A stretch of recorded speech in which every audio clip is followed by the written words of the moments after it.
Hi, everybody. Welcome to the May 4th edition of Blue Collar Sports Talk. You got Darrell here. Going to give you a quick lineup about what we're going to talk about today. What would a show that's recorded in Nebraska be without some Husker news? Yeah, Husker news. Duh. NHL playoffs. Of course, we have to talk about NHL playoffs.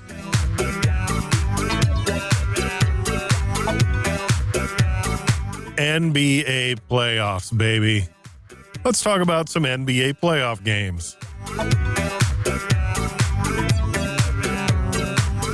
And now here's our show. Good morning, everybody. Welcome to a Thursday morning, May the 4th edition of Blue Collar Sports Talk. Hello. And yes, may the 4th be with you also. May the 4th be with you. Gosh, it is so nice outside. Oh, man. I'm not saying summer's here yet, but it is nice. Right. To not be at 43 in the morning when I drove over here. You know, I don't mind those cool mornings, but I understand what you're saying because the last few days, the lows were in the 30s. So yeah. a nice day, you wake up, you get out there, and it's 60-something. That's nice. I golfed the last few mornings, and I got a long sleeve shirt. I wear pants, actually, which I'm not a big fan of wearing pants golfing. I don't think I'd ever make it on the tour. Like, seriously, people, can I get some shorts? But yeah, I mean, it was, and with the wind, obviously, it makes it even colder. So yeah, I mean, I'm not asking for the heat wave. No, I know soon enough we'll be in the hundreds and blah, blah, blah. But it is nice to have a nice, not crisp, not warm, very nice morning this morning. And your son got his wish. He talked golf. Yeah, there it is. Speaking of golf, the Husker ladies, we mentioned this briefly last week. They are getting ready for the NCAA Regional in Raleigh. And that is going on from May 8th through the 10th. It's a 12-team regional field, par 72 layout, Lonnie Pool Golf Course. And we wish our Lady Huskers all the best. Hit them straight, ladies. Nail it. Fun times for the Lady Husker golf team. Go get them. Also on the Husker front, the Huskers tried to claw their way back against the North Dakota State Bison last night and came up 1-2 runs short. Man, 6-5. It's tough. They jumped out on us like 4-0 in the first. And from there, it was just a battle to get back. So I say kudos on getting things to a respectable 6-5 tally to finish it off. But, yeah, they jumped all over our pitcher early, and then it was tough to get back. And it's not getting easier. The only Big Ten team ranked in the top 25, Maryland, jumped there this week, number 23-ish. And, now we got a big 3-set match with them. Oh, and by the way, it's at Maryland. So, whew. I give us a good chance. I mean, earlier in the season, we knocked off, I think it was Vanderbilt in one game. And we can do it. We can do it. I don't know if last night was one of those where we were already in the mindset of we're going on the road to Maryland. We looked past them a little bit. Who knows? You never know. They're still kids. They're playing. They're having fun.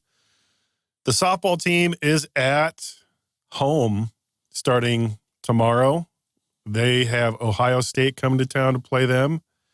And then a quick look ahead, the game that was suspended at Creighton due to lightning a few weeks back, they're picking that up. James and I were talking about that before we hit the record button.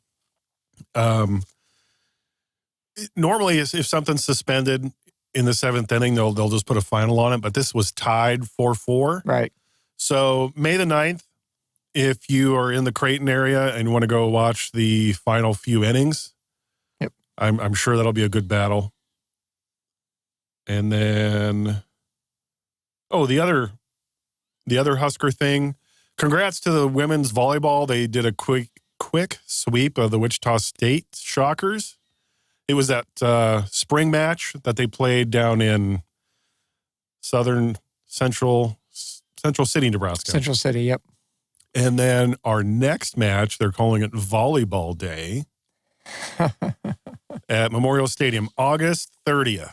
Sold out quick. Oh my gosh, it crashed High the system. five to all you guys. Yeah, crashed the system. 82,900, I think it was. Yeah, the system couldn't keep up enough to where the people that actually went down there to buy tickets were put on hold because they couldn't tell what tickets were already sold and not sold. Yeah. So, I mean, yeah, hats off. Of course, Big Red stepping up, setting the record. I heard a rumor that they might try to add seats to get more people. I don't know if that's actually going to happen. I think that's just a rumor of people wanting it to. If you were waiting thinking they weren't going to sell out, man, that's I too knew bad. they'd sell out. Yeah, I thought so too. A lot of people were like, it won't. To be part of history? Yes. Not only that, the last article I read made it really ambiguous about what the actual final number was. And they didn't put a final number on the article I read because they said that doesn't include the seats on the field. I don't know if there are going to be any. See, and that's what I didn't know either, because they're going to have the concert stage. Mm-hmm. So I don't know if they said that to include staff at a later time and press and whatnot, and maybe they're having special guests that get floor seats or field seats. Yep. Yeah, so that might be separate. Yeah. So the final tally. Right. Who knows? I mean, just to get 82,000 people to buy volleyball tickets for a game we don't even know how the weather's going to be, but to be part of that history. Stop saying that, because they have to go to Devaney if it happens. Stop saying that. It's gonna be nice. Yeah, I think it's amazing. I apologize for yelling at you. In less than 48 hours, they sold that game out, which is crazy. So hats off to all you volleyball fans, Nebraska fans. I will see you there, by the way. Nice. You got tickets. Oh, we did. Good. Yep. Heck yeah. All right. Speaking of tickets, who's going to punch their ticket to the Stanley Cup? And remember, we're sitting in there, we're talking about Florida just spent all this energy. The Seattle Kraken had spent all that energy, and now they're coming to play another game. And not only did both those teams keep the energy up and win their games, they both put up 4-some goals. Very impressive. Kraken gave up a little bit more to the Stars as far as point-wise, but Florida carried all that momentum into Toronto. And that's not a whooping in hockey. It was a 4-2, I believe the final was. But yeah, it was 4-2. They went in and just kept it going. Hats off, because I totally thought the Maple Leafs not run away with it, but 4-1, maybe even a sweep. But now they're looking at least a 4-1. I'm thinking 4-2 now. I still have the Stars favored. I know Kraken took game 1. I still think the Stars can win that in 6, maybe even 7. But man, those 2 low seeds that snuck in the playoffs are really letting people know, hey, they're for real. Right. So how many weeks ago was it where Roger gave us the rundown on how many teams had the best record and went across all sports? Right. And he mentioned the Golden State Warriors didn't get it done when they broke the single season win record. Right. They ran out of gas. Boston Bruins were dealing with injuries. Patrice Bergeron wasn't at 100%. They really needed him, and they just kind of ran out of gas. This Matthew Tkachuk, that is part of the Florida Panthers. I forgot that he had, in the 21-22 season, was part of the MVP campaign. So this dude's amazing. Right. And he's with the Panthers, and they said he really frustrated the goalie to the point where the Boston Bruins goalie almost wanted to fight him. Good for him. How well done. So the Panthers are amazing. And I guess that's the point of my story. Just because you have the best record. Yeah. The Bucks and NBA, best record, fizzled out. Just didn't have. And in round 1. Yeah. I mean, that's my thing. I could see the Warriors didn't win it all, but they didn't get beaten round 1. Yeah. Bruins got beat round 1. Round 1 to the 8th seed. Yeah. Yeah. And the Bruins were having great goaltending and were giving up numerous goals. It wasn't like these were 2-1, 1-0 losses. Right. With players hurt, we don't have any scoring. Well, you didn't have any defense either. You got to step it up on one end or the other. And you mentioned being hurt. Carolina has continued to find a way to win, even though they have a person out with the Achilles. They have a person out with an ACL. And the reason I'm not mentioning their names is because I don't know how to pronounce them. And then another one injured their foot in round 1. So they still found a way to cruise on into the next round. So these NHL playoffs are amazing. So, And I know you're making fun of my Devils, but that's all right because game 1 against the Rangers. I'm not making fun of your Devils, dude. Your Devils are still challenging. Granted, they lost the first one to the Hurricanes 5-1, but yeah, and they did the same thing with the Rangers. Game 1 against Rangers, they lost 5-1, came back, won that series. So these, I can't say them cardiac kids because they just lose, but then they find another way to win later. Hurricanes defended home field. Devils, again, looked kind of out of sorts. I think there was 4 goals and 21 shots for the Canes, which is good grief. Same thing to Oilers. Oilers put up 20 shots, had 4 goals, and a 6-4 loss to the Golden Knights. Vegas is playing better than I gave them credit for early in the playoffs, offensively anyway. But yeah, I mean, I think all these series are going at least 6 games. For other you hockey fans, you got to have a lot of good games out there and a lot of long series. Okay, let's look ahead. Tonight's games, we have the Panthers at the Leafs. Yep. Do the Panthers come back and get this one? You mean the Leafs? Yeah, my bad. Yeah, we had that conversation. I thought they had the first one, but yeah, you're at home. Not saying you can't, but especially hockey, anything happens. Ask the Bruins up 3-1. It's like basketball. You don't leave home court with a 0-2. So, yeah, Maple Leafs got to play a little, a little more aggressive, a little angry that they gave up those goals, 4 goals. And same thing with the Stars. It was 5-4.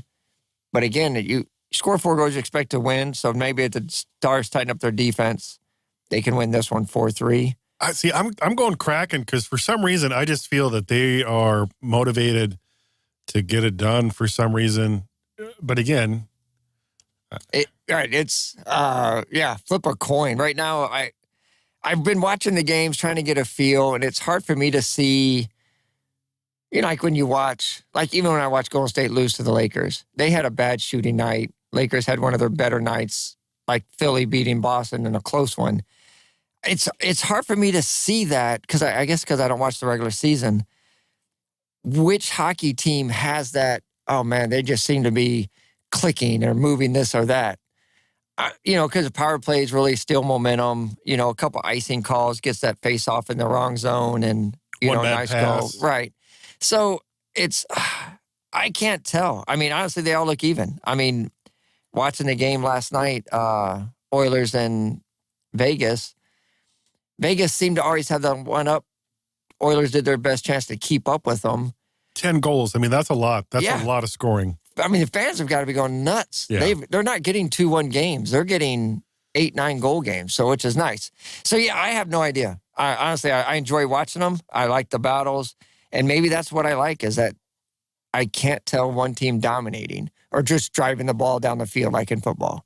Well, for tonight's 2, I'm taking the upsets. I'm taking the Panthers against the Leafs. For whatever reason, I just feel the Panthers, and I'm backtracking because last week I said they're exhausted from winning, and now I think they're just riding on that amazing adrenaline rush that they keep winning. So I think they're moving forward.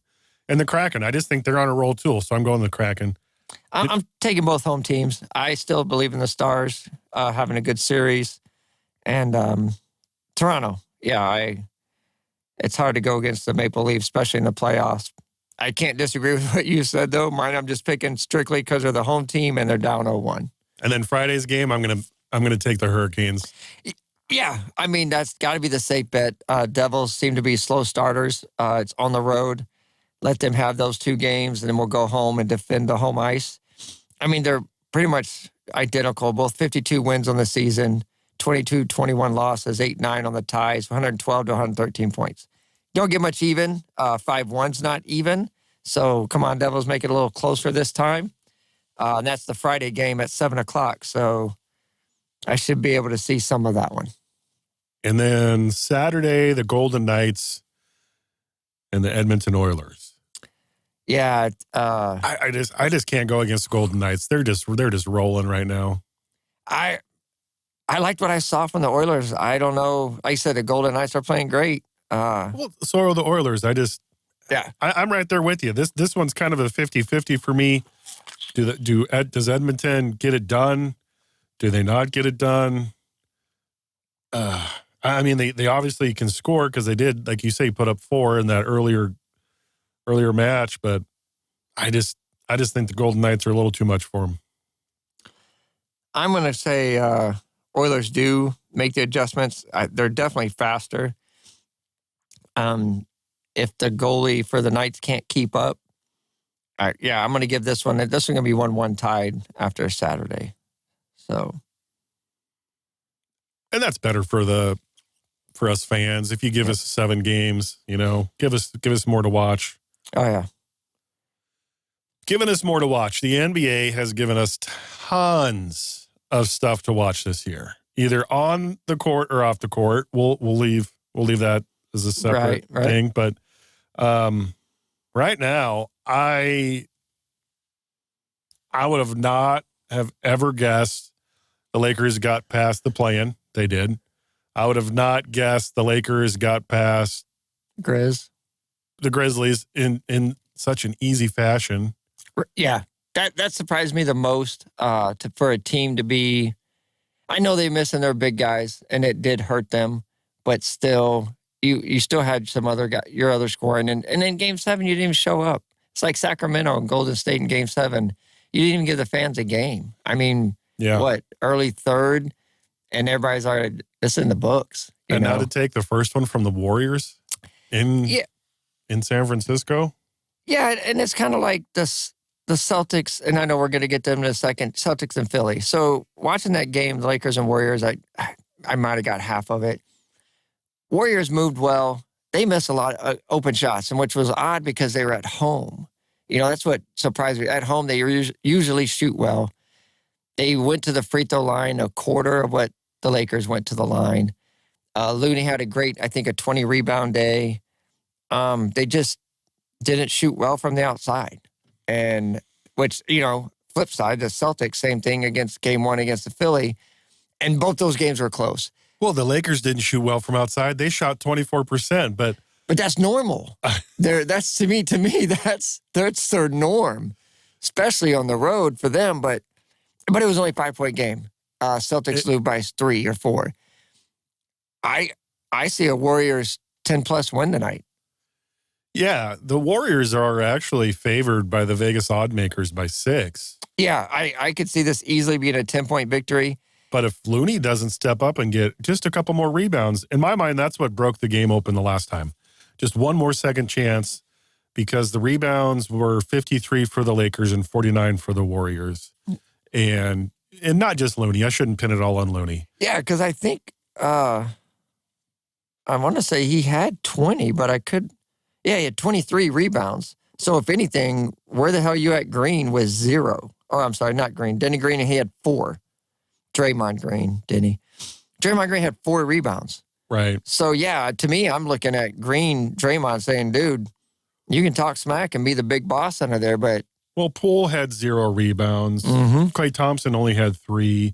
Steph Curry had 6. Draymond Green had 4, and he's supposed to be the bully, like you say. The rest of the team has to put forth another effort, and I feel they're going to do what the Celtics did.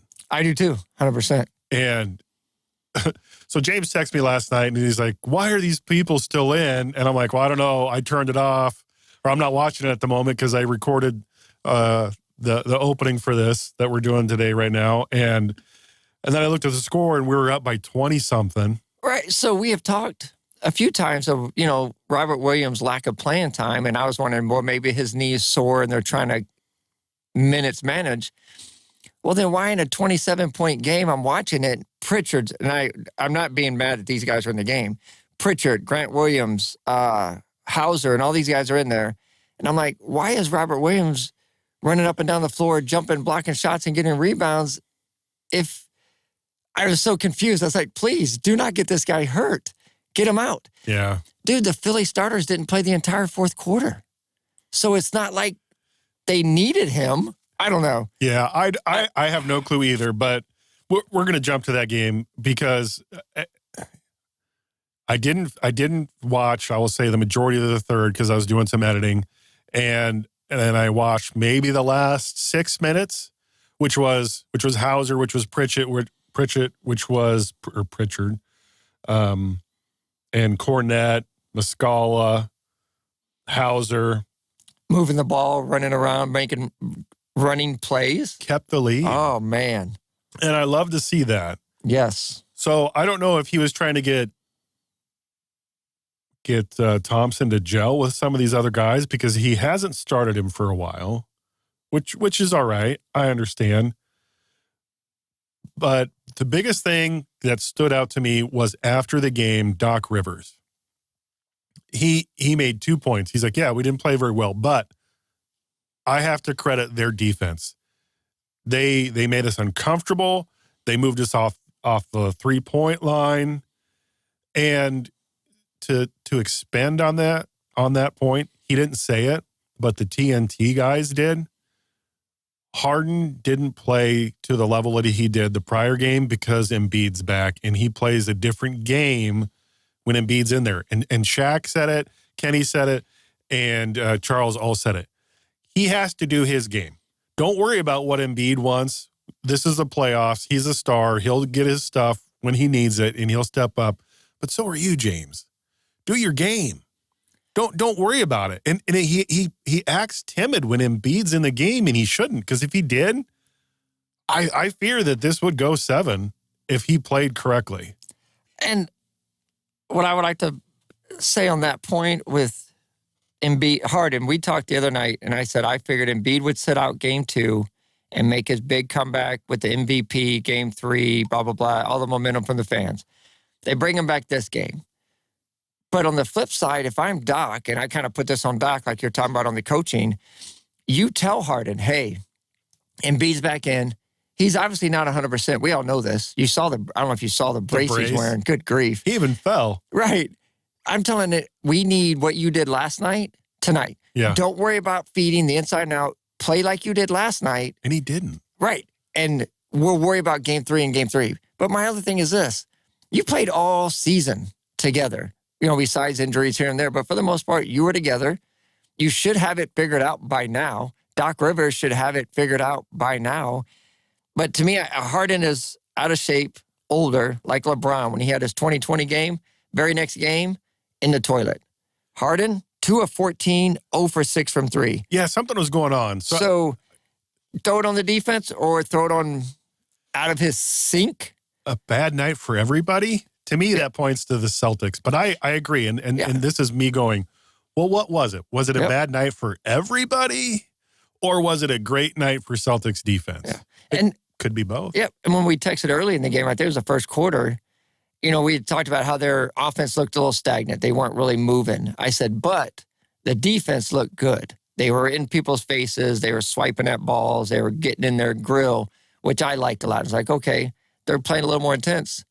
I totally missed the third quarter. I put it on at break, and I went, oh, my. And then I see the stat. They go, Tatum's 7 points, 1 for 7. And I went, how are they up 30? Yeah, I'm laughing because you text me, and I didn't realize it started yet. I wasn't feeling the best yesterday, and your text woke me up.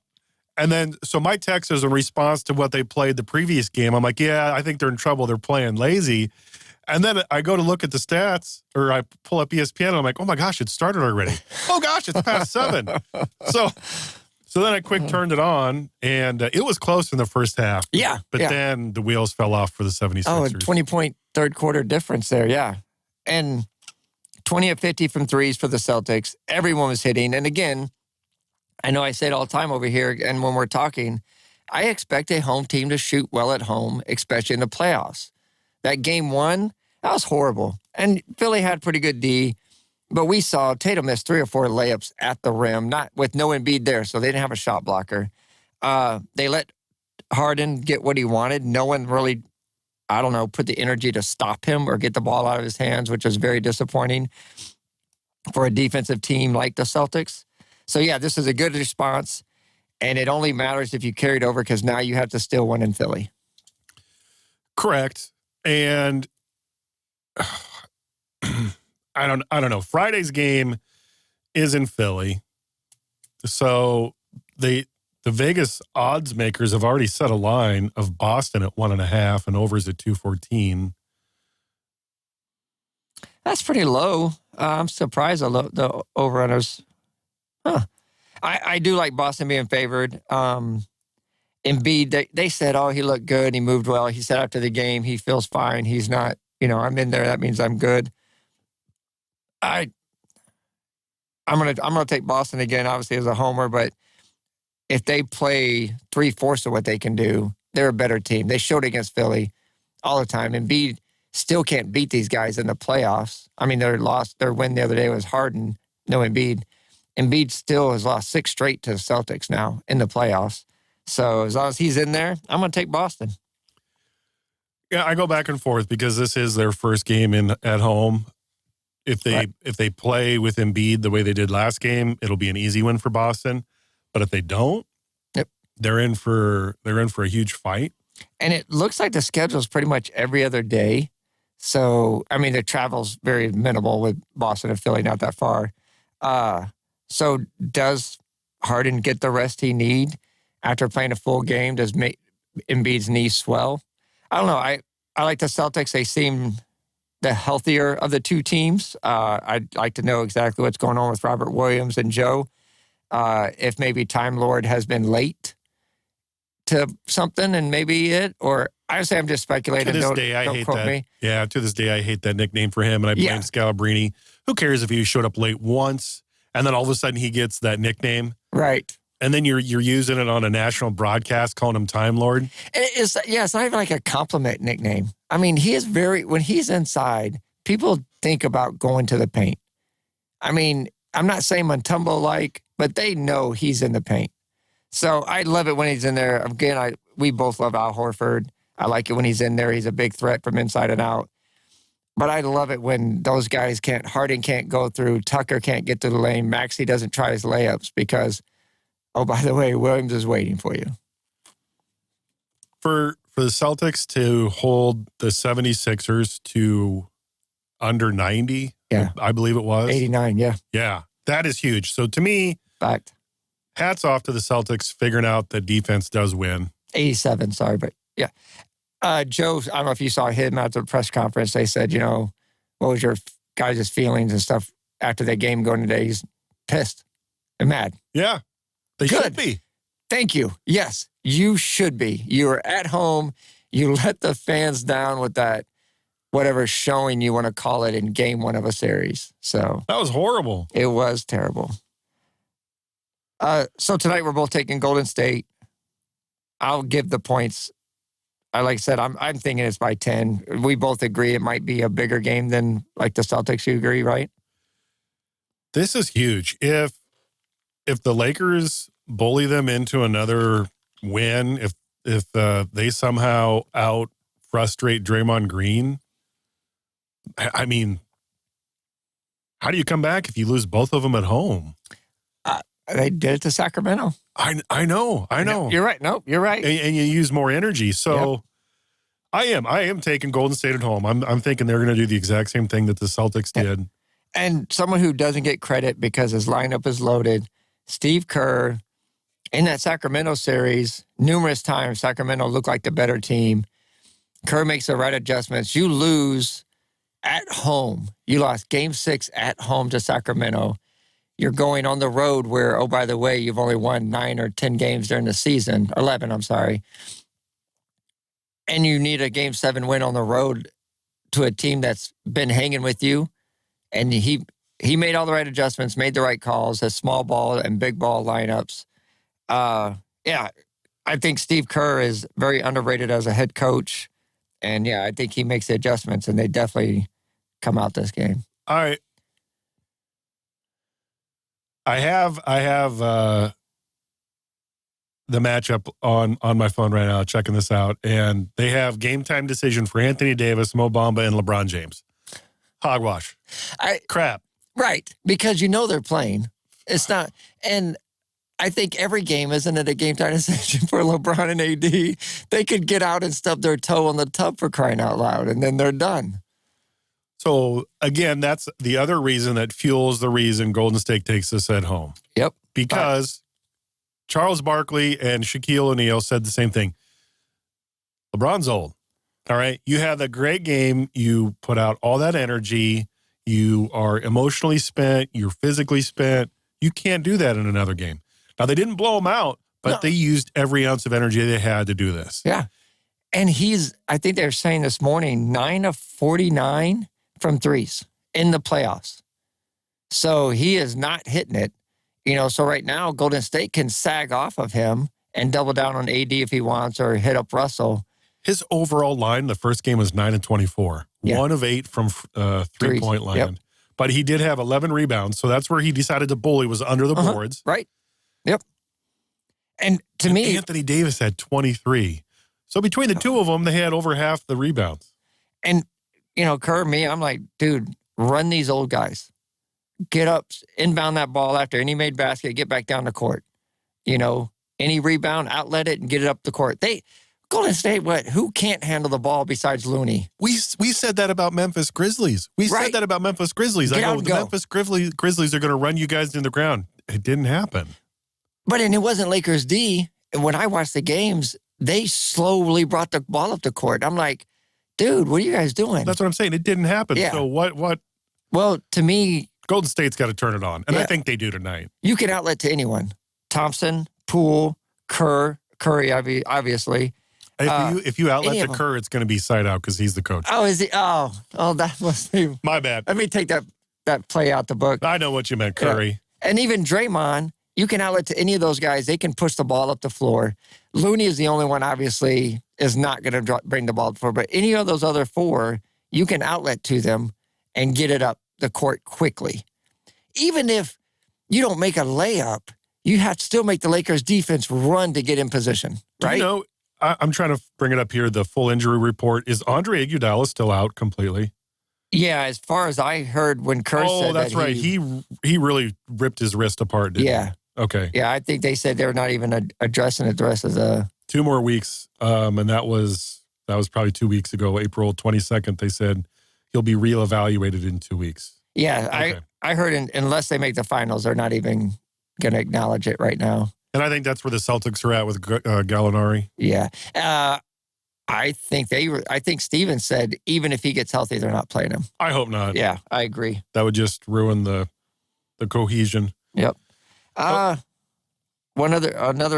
game we haven't talked is Friday, Nuggets Suns. Yeah, Nuggets Suns. So Denver has a 2-game lead right now. Wow. I don't mind being wrong on this one. Happy for the Nuggets. They've had such a tough push to get a title or make noise.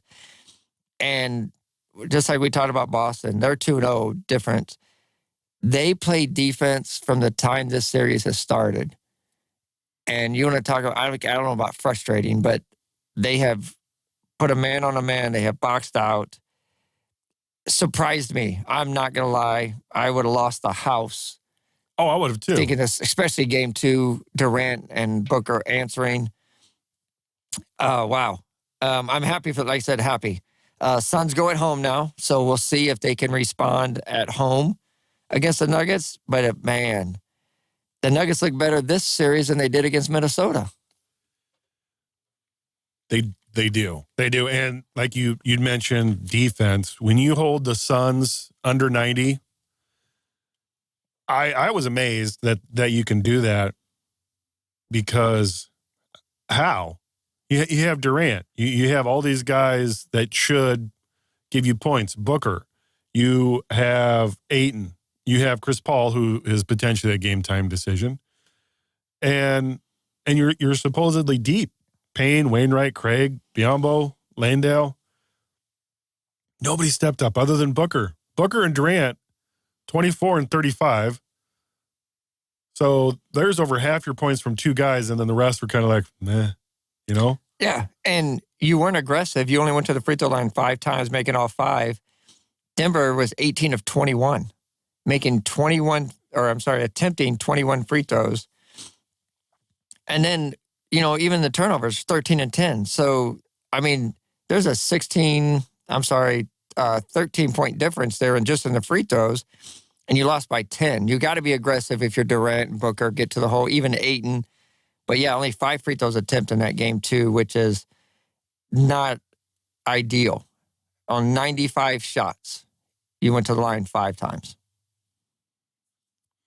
And for some reason, I don't know what the schedule gods were blessed on both those teams. They haven't played since Monday. Yeah. And they don't play now until Friday. Yeah. I'm sorry, or is it tonight or Friday? Tomorrow, the 5th. Good grief. Was there a scheduling conflict somewhere? Travel time. I don't know. I thought the same thing because there's a quick turnaround on a few of these games. Yeah, Celtics play pretty much every other day. Lakers are basically every other day. And for some reason, man, what a high five to those. And they're not even old. Well, Durant's a little up there. Yeah, Chris Paul isn't a young kid no more either. Man, yeah, talk about helping. He had a growing. This gives him plenty of time. Wow, I did not. Man, I totally missed that. That's crazy. I'm thinking the Nuggets might sweep this. Yeah, it's looking good. I know the Suns are favored, but and maybe do they play better without Paul? I don't know. They were saying that Booker does well from the point. So does Durant. But does he do enough, or does he take it away a shooting weapon? I don't know. I don't get a lot of Sun games. I do enjoy watching the Suns when I can. And that's what I was hoping one of those games would be tonight, but it's not. Yeah. So they didn't want to put too many Thursday night games on. They didn't want to have 2. It really makes no sense to me. Yeah, because they're not battling anything. I mean, the NHL playoffs, but they've been doing that time it started. Yeah. So yeah, it's mind-boggling that they don't play again until Friday. It's nuts. Okay, so the other one that doesn't play for a while is the Knicks and the Heat. Yeah, they're exactly. They play Saturday. Yep. So Knicks and the Heat, they go to Miami. Knicks and Heat are tied 1-1. And the Knicks win was Randall came back, DeRozan came back, and Jimmy Bucket sat. We had wondered if, what's his name? Not Randall, the other guy that you like a lot. Well, we both like him. Came from Dallas. Brunson. Both of them played. They didn't have amazing games, but they played extremely well. Well, Brunson might be hurt. Yeah, and... Oh, he's not listed, though. No. Okay, so he's banged up that day. Go ahead. They didn't win in a dominant fashion without Butler. Miami hung in there, played really well. I think this series is going to be better than I had thought. I figured the Knicks had more weapons, but the Heat are starting to gel. Like you said, barely make it in the play-in game, right? Like the Lakers. Weren't really favored, given a whole lot of a chance against the Milwaukee Bucks. And not only did they win it, it was 4-1. And here we are now tied 1-1, winning 1 on the road, and then we're going home. Just got to handle business, right? So I like Miami's chances. Lots of time off. Butler rests that ankle, gets a lot of ice on it. Man, I'd take the Heat. They're favored by 3. Yeah, I'll take the Heat and give those up. So I'm going the other way, just for how the Knicks played on the road this season. The Knicks beat the Celtics at home a few times, or did they? Now that I say that, right? I know they took one of them, but I'm thinking the flip is going to happen. So Miami took one in New York, and I'm thinking Brunson goes off. I'm thinking R.J. Barrett goes off. I'm thinking Randall is mad, comes in, plays a little bit mad, and can get it done. So you're saying Heat gets it done. I do. I'm saying the Knicks get it done. And 208, I think, is a little low. I mean, both these teams, scored over that in those first 2 games at New York. I think Miami's a little friendlier scoring zone. I mean, not that I'm betting over-unders. I just think it's kind of surprising that the over-under's 208. And then, obviously, Butler's a game-time decision, but it wasn't a severe sprain. It was a roll. They sat him out a game, and he has several days in between here. So, yeah, And I like it. It's a 2:30 in the afternoon game. I like it, yeah. Miami's, the matchup predictor has the Knicks favored heavily. But, right now, I'm not going against Jimmy Butler in a game in the playoffs right now. He seems to be in the zone for many games. He's on fire. Yep. So the stats that I just pulled up were the regular season away for both teams, and it's polar. It's exact opposites. The Knicks were 24-17 away, and the Heat were 17-24 away. And yet the Heat come in and take one in New York. Right. So they could really set the tempo, the tone, and continue to win at home. But I'm hoping that the Knicks can get one in Miami. But again, this is a 7-game series for both of these. Oh, yeah. Will only improve the chances of whoever they meet, Boston or Philly. So, and again, hoping it's Boston. Oh, my goodness. I mean, and I don't know, maybe that game one when they realized the Bucks are out, they're now the favorite in the East. Now they're the top dog in the East.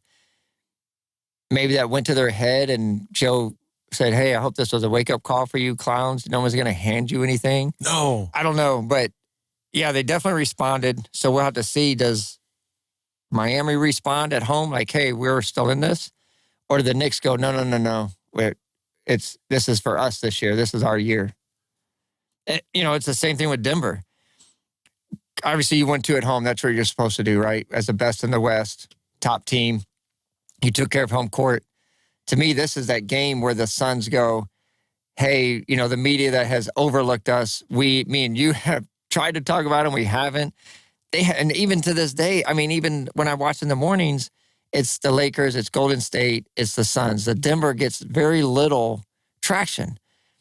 Make a statement in Phoenix and make them start talking about you. If you lose this game, it'll be, maybe it's the same old Denver. Do they lose the next 4? Yeah, so I'm pulling for you, Denver. Like I said, whoever wins that matchup, Denver-Phoenix, I think goes on to win in the West. But we'll have to wait and see there. I can't wait for the Lakers-Golden State game. I truly can't. This is a fun series to watch these guys. But you make an interesting point. Whoever gets to the next round, and if it's the Nuggets, you have your work cut out for you, because it's not just the Joker that you have to play against. Now Jamal Murray is completely back 100%, and they are playing lights out. So a great time to be a basketball fan. Some great series going on in the NBA. Yeah. And again, that's what I'm saying. There's no sweeps. No one's walking away and play in hockey or basketball. The fans are definitely getting their share of tight, close games and very good series. So, yeah, it's up to Phoenix to keep this going, or to Denver says, we've been disrespected enough. So when we first started talking Suns in Phoenix, it was 3.5, and within 10 minutes, the line now went to 4. Oh. For the Suns. Okay. Which I thought was kind of funny. That means more people are betting Denver. That's what I'm wondering. Yeah. Well, any other thoughts on the NBA playoffs? Or did we ramble on nonsensically enough to cover it all? Right. I think we kind of got them all in there. Like I said, it'll be a very interesting game tonight. LA and Golden State. So, yeah, like I said, there's really no dominant team right now in these series, except, you can give Denver its due. Oh, I'm saying Denver's very dominant, but I agree. They're doing it quietly. Yeah. Up 2-0, no one else is. And like I said, they held it under 87 points. That's crazy. It's nuts. So. Final thoughts. Well, I know a lot of people miss the NFL. We try to keep it alive. We just had the draft. For those of you that aren't Aaron Rodgers fans, that deal's finally done. So maybe that's not going to hog all the highlights. Lamar Jackson finally got his deal. That can get out of all the highlights, and we can start talking about the teams. The norm went. Bryce Young went first. The Texans traded up, got C.J. Stroud, which kind of surprised me. Then they traded up again. I'm sorry, they took C.J. Stroud, their second pick. I thought they'd go defense. Then they traded up to number 3 and took Will Anderson, probably the best defender in the draft at 2 and 3 with their big picks. 12 quarterbacks in the first 2 rounds. 2 running backs in the top 10 hadn't happened in, I think they said 2016. And the Jets signed Randall Cobb. Yep. Who right back with Aaron Rodgers. I mean, maybe a little comfort area. I don't think he's a game changer anymore.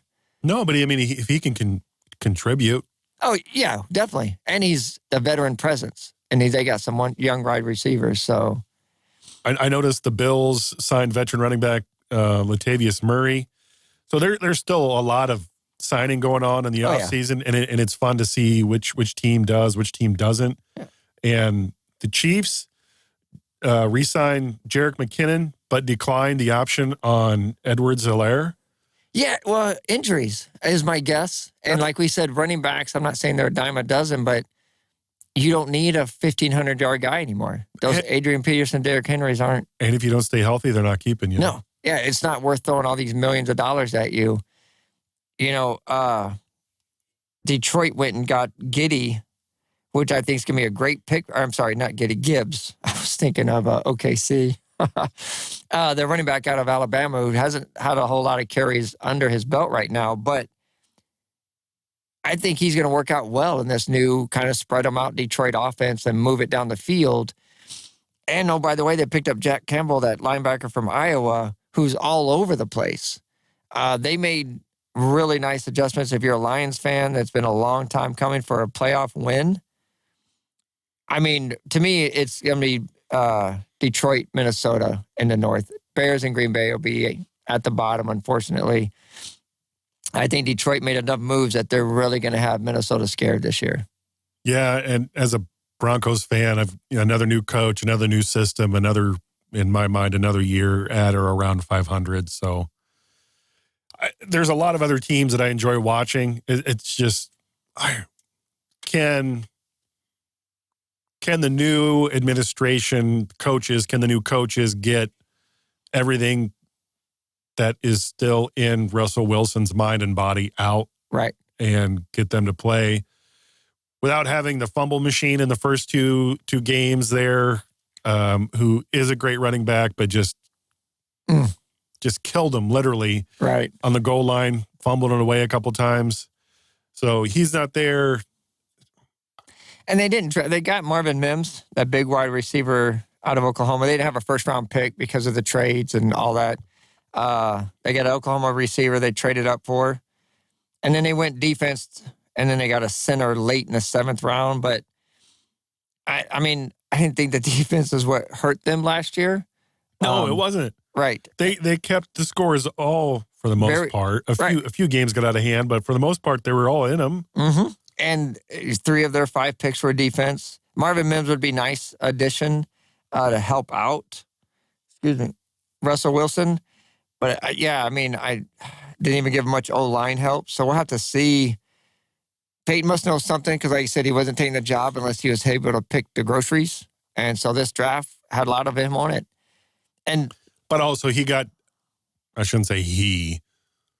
organization realized we need to move away from Elway. Right. And I'm sure they were actually really nice about it in the press and said, well, they came to a mutual decision to step away.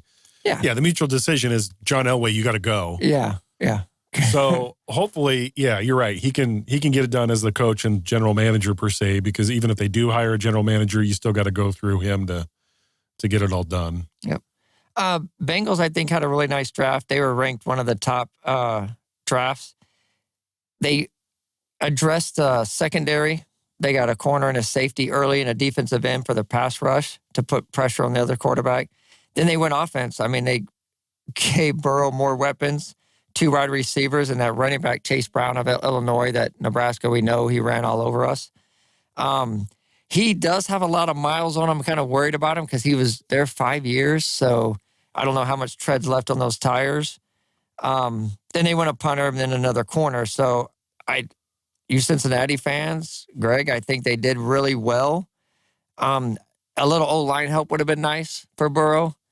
Maybe they are addressing it in the free agency and we haven't seen it yet. And, of course, the Cowboys, I think, the only pick I wasn't a big fan of was the tight end at round 2. But if you look at the kid, he's going to be a big playmaker. He's going to get it done. I just didn't like the round 2 pick when I saw what was still available for them on the defensive side, especially a linebacker to play with Van Der Esch. I mean, they addressed it next pick with the Overshawn out of Texas. He's more of a coverage guy, so that fits right in with more of their pass rush and that nickel package that Dan Quinn likes to run. So I was really happy with their draft. Their first pick was amazing. And then getting that defensive end, Fiocco, in round 4 out of San Jose State, he will be a name that people will see a lot. He's quick. And their training camps are starting up here not too long. They have the rookies report. It's mostly in July, so we got about a month and a half. Yeah, not too far away. Yeah. And, hey, you football guys, the USFL's playing some really good games. I've watched a few of them. They're definitely better than, I'm not saying better than XFL, just they have a whole season under their belt, so they're more polished, I guess you could say. Playing good games. And they're playing on Saturdays and Sundays, sometimes on Thursdays. And to find the stats, you have to go to Fox, I believe. Yeah. Because nothing is carried by ESPN or Sports Illustrated. Right, and it was like the XFL. You can't get it on Fox. It was only on ESPN, and now it's the flip. Yeah. They got their guy who they tag teamed with, and that's who they're sticking with. So, yeah, you have to go through Fox to get USFL. I'm going to switch completely for my final thought. Switch sports. I saw that a transfer portal in the men's college basketball, the Michigan 7'1" center has left Michigan and is going to Kansas. Crazy. So does that help Kansas? Oh, yeah. Time will tell. Definitely. I definitely believe it helps Kansas in more ways than one. That's not a good look for Michigan when you're a Power 5, look. Big Ten, preliminary, you're a big-time program. And not that he went to a K-State. He went to another big-time program, but it's almost like a lateral move, you would think. You're like, Michigan, we're just as good as Kansas. Not good enough if this guy left. I think that's huge for Kansas. Another transfer, the Huskers picked up a transfer from Iowa. Iowa guard Aaron Eulis, 6'3" guard from Chicago, spent the last 3 seasons in Iowa. We'll see if that can help the Huskers win any more games. We'll find out. Yeah. We always right on the cusp, When it comes to basketball, we always seem to be really, really good at games, and then we lose one to Minnesota that we're like, what just happened? So, Yeah. Do you have a good today in sports? I do. I got a funny little comedy. If those of you that watched, if you're Minnesota Twins fans, back in 1984, Dave Kingman hit a fly ball that never came down. What? It got stuck in the old dome. As obviously the first and only time. I was trying to look it up, but there wasn't a lot on it to give you more thing, except he popped it up there and somehow it was enough momentum to get wedged. And on a side note, so went golfing on Monday, and Greg and I are ready. He's hitting his ball, and I'm waiting for him to hit. And I look up. There is a golf ball wedged between 2 branches, 3/4 way up this tree. And I was like, and of course, there's no leaves right now, barely. So I'm like, Greg. Oh, someone's still looking for it. Right. How long do they look for their ball knowing it went right here? And they're like, where is it? And it was just 3/4 up the tree, wedged between 2 branches, just sitting there. It made me chuckle. Also, 2002, for you long chicks dig the long ball, Barry Bonds' 400th home run as a Giant. He became the first player with 400 homers with one team and 100 with another team. His first team with the Pirates, he had 100 home runs before moving over and I was at 400 at that time in 2002. So I tried to find some more hockey, but honestly, there was none. It was mostly Kentucky Derby and baseball hits. There's one is somebody was the 53rd person for his first at bat to be a home run. So Not that it's super common, but it does happen apparently numerous times. Just stuff like that. And so, yeah, I could, for you hockey fans, sorry, I did some looking, but there wasn't apparently much played. I have two Husker great coaches quotes. The first one is Tom Osborne, and this is just to illustrate how far we've gone since he left the helm. Uh-oh. Tom Osborne said, "My hardest job is to convince the people of Nebraska that a 10-1 season is not a losing season." And you know what? That's so true. That's so true. And now here we are after, what is it, 4 coaches? So the next one is from Bob Devaney. And Bob Devaney was an interesting character.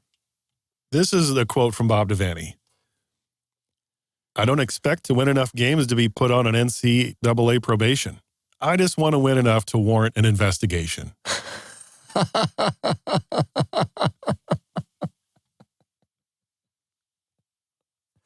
That's some 90s thinking right there, ain't it? Oh, I'm going to say that was probably a 70s thought. Right, but I mean, you actually say that out loud. Right. That's an interesting Bob Devaney outlook. Wow. The guy was an interesting character. Yeah. But, back to the Tom Osborne, ain't that about right? I mean, he would be 9-0, 10-0, go to the bowl game and lose it. And fans would lose their mind, get rid of him, fire him. Well, we suck. We need to move up with the time. We're like, dude, it was the only loss of the season. I mean, they played extremely well. Not that they had a bad game, but the other team might have made more plays. But that's what it was. You go 10-2, 11-1, whatever. And it was like we didn't even make a bowl game. Yeah. And now we can't even find a bowl game. So my kudos to the marketing team that still keeps us motivated to not just lose our fans and lose our wins, right. our sellout streak. Yep. So keep it going. And I know there's how the tickets are bought, and it's kind of a not 100%, but whatever you want to say. Still, the fans are showing up. I mean, look at the volleyball, 82,000 tickets sold. So Nebraska is supporting Nebraska. Keep it up. The winning's coming. We can see the changes. Sims, we didn't talk about it much. Thompson hitting the transfer portal. Sims obviously looks like the number one guy. He looked great in the spring game. Now, here's an interesting thing. If Thompson doesn't find a team that he likes, he could still stay. Yes, fact. Now, That's not guaranteed. Yep. The only reason I bring it up is because that transfer portal, that is one thing that could happen. He puts his name in the transfer portal, and let's say he has his hopes set on some of the top 5 teams that finished last year, the top 5. Well, if none of them bite, or if he doesn't see a system that's going to work to his advantage, he could stay. Yep. And Rule said they'd welcome back. Yeah. Yep. So who knows? Yeah, door's still open. Yeah, that's one thing. We haven't shut the door on the Thompson. But like I want competition. Did it surprise you though? It did, honestly, because he's been hurt. So he hasn't practiced, or he hasn't been out there, right, with the new coaching staff. And they've still given him the green light. Hey, it's still going to be a competition, blah, blah, blah. So why not even try? Honestly, he doesn't like healthy? it. He left Texas when there's going to be competition. Exactly. And I didn't, yeah. And I don't want to say, okay, he doesn't like competition because he's had it. But yeah, if things are handed to you as a starter, granted, Sims look great, but just play harder. And maybe that's too hard-nosed of a way for me to look at it, because I don't know what's going on behind the scenes. And maybe there is something else, but... To me, I'd get in the gym, I'd get in the books, get them plays inside and out, work on your craft, and win the job. Nebraska won in the 90s because every week at practice, you played for your job. But you didn't have the transfer portal in the 90s. No, you're right. Completely different. Yeah. Oh, it's so different. But look what the competition bred. I agree. I'm agreeing with you. I'm completely agreeing with you. Look what the competition bred. But you're telling me that these kids are going to understand that when you have the transfer portal, when you have the ability to call up some guy and be like, well, I can get you $1 million deal if you come over here. Yeah, the NIL is definitely changing. Can I? It. Yeah. And I said it. Texas A&M had issues with nil deals. Mm-hmm. They brought in all the kids that were supposedly tops, and then they got all the money, and then they almost ruined their entire season. Yeah, they didn't do much. So in agreeing with you, it's not the 90s. The 90s bred competition. The 90s bred better players. Now here, 2023, we have the transfer portal. It's breeding babies. Oh, I don't want to compete. I don't want to compete. Right. I don't want to work harder. I want to go somewhere else where they hand me the starting job. They hand me the keys to the offense, and then I'm in there. Spencer Rattler didn't want to compete. He left. He was kind of a crybaby before that. And still is. A prima donna. Yeah. And on the flip side, if, say, Thompson stayed in Texas, yours got hurt. He missed the very first game against Alabama, missed 4 or 5 games. You could have came in there. Same thing here. Sims is a running, mobile guy. And, knock on wood, I'm not saying anything, but in college, it's always a hit or something that you might get 3 or 4 games to steal the starting job. Good grief. I don't know. As when I grew up and, probably you too, when you played sports, when somebody ahead of you was better, I have to beat that guy. So Thompson in his head should be saying, I have to beat that guy, not go to North Dakota State because I can be the starter and maybe win a few games. I don't know what's going through their heads sometimes, but I agree. I agree with Roger that this transfer portal is horrible. Yeah. To a degree. I mean, family, coaching change, give them the thing. But, I graduated. I'm just going to be a transfer grad, so it doesn't hurt me, and I don't want to be second string. So, yeah, Who knows? Right. Anything else on your mind there?